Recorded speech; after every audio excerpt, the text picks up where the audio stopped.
Hello, dear listeners, to our program linradio.com. Links that join us together. Enlace de radio.com, enlace que nos une. Talking about the time. Los seres humanos parecemos obsesionados con el tiempo. Es una forma común de empezar una conversación. Algo familiar sobre lo que quejarse cuando es malo y uno de nuestros motivos favoritos de celebración cuando está como queremos. El tiempo sirve para romper el hielo. A menudo utilizamos frases como un tiempo estupendo, ¿verdad? O es increíble como llueve hoy, para empezar una conversación con personas que no conocemos muy bien. Ayuda a romper el hielo y a pasar a otros temas. El mal tiempo puede tener un impacto terrible en la vida humana y este preocupa a mucha gente en todo el mundo.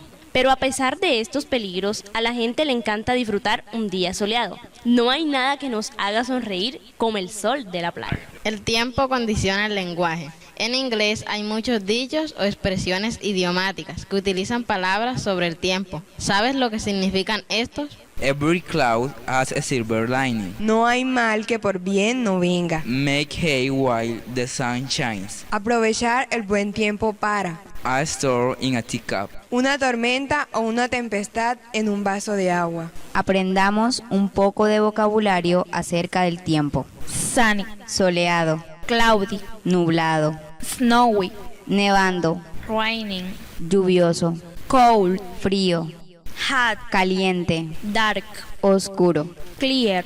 claro.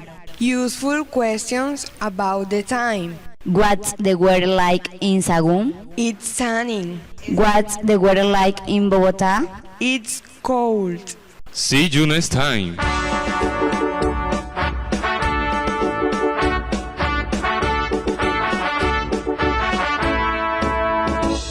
Cantaremos un himno triunfal a nuestra institución nacional.